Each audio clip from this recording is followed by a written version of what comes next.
Bread puffs எப்படி செய்யலாம்னு வீடியோவில் பாருங்கள். ஹாய் ஃப்ரெண்ட்ஸ், இப்போ நம்ம என்ன செய்ய போகிறோம் பார்த்தீங்கன்னா பிரெட்டு ஸ்நாக்ஸ் செய்யப்போம். அதுக்கு பாருங்க இந்த சோயா பீன்ஸை கொஞ்சம் வெந்நீர் நல்லா கொதிக்க வச்சு நல்லா புழிஞ்சு மிக்ஸி ஜாரில் போட்டுக்கலாம். சோயா ஊற வச்சு போட்டுக்காச்சுப்பா. இப்போ 4 பக்கமாக இது கட் பண்ணணுமா, அது எதுக்கு வேஸ்ட்டாக பண்ணணுமோ அது இதை போட்டு அரைச்சிக்கலாம். நல்லா டேஸ்ட்டாக இருக்கும். வேஸ்ட் பண்ணக்கூடாது எதையுமே. அரைச்சிருந்தாச்சுமா, அரைச்சாச்சு. இப்போ அதுக்கு தேவையான வந்து வெங்காயம், கொத்தமல்லி, பச்சை மிளகாய், கரம் மசாலா, மிளகுத்தூள், உப்புத்தூள் இதை போட்டு பண்ணிக்கலாம்.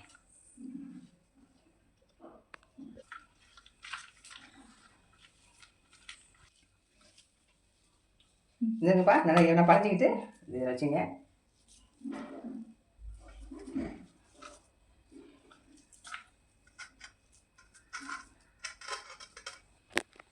இது எப்படி இருந்துப்பா இந்த அளவு இருந்தால் அப்படி அப்படி வச்சுங்க. வச்சுக்கிட்டு இதை வச்சுக்கலாம்.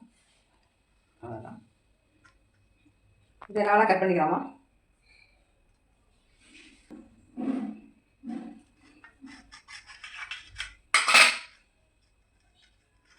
இந்த அளவுக்கு கட் பண்ணி வச்சுக்கலாம்.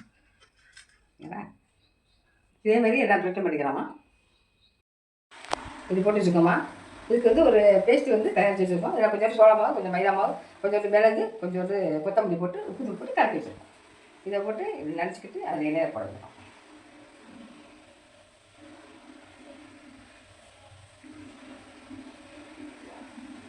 எண்ணெய் போட்டுருவோம்மா.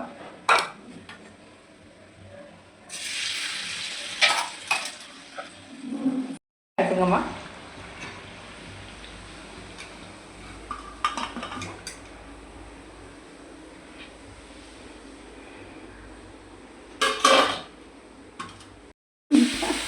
பேர் வச்சாச்சுப்பா. ப்ரெட்டு பப்ஸு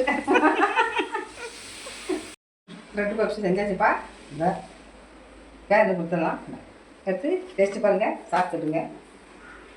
சுடுது. நான் டேஸ்ட் பண்ண நம்ம நல்லா சூப்பராக இருக்குங்க. இங்கே 2 லேஸ் தான் போட்டோம். எத்தனை 8 பீஸ் அது இருக்குது. உங்களுக்கு எவ்வளோ வேணுமோ ப்ரெட்டு வந்து ஈஸியாக தான் இருக்குது. கொஞ்சம் தான் ஸ்டஃப் பண்ணி வச்சுக்கலாம். நல்லா பிள்ளைங்களுக்கு சாப்பிடலாம், நீங்கள் சாப்பிடலாம். எவ்வளோ குண்டு குண்டாக இருக்கு பாருங்க. நல்லா இதே ஸ்நாக்ஸுக்கு நல்லா இதாக இருக்கும். இருக்குது வாங்க நம்ம வீட்டில் ப்ரெட்டு பப்ஸு சுடுதோடு சாப்பிடலாம். ஆனால் வெயிலாக இருக்குது, அதனால் ஆறுநாள் சாப்பிடுவோம். தேங்க்யூ. அடுத்த வீட்டில் பார்க்கலாமா? இந்த வீடியோ பிடிச்சிருந்தா லைக் சப்ஸ்கிரைப் பண்ணுங்கள். பாய். தேங்க்யூ.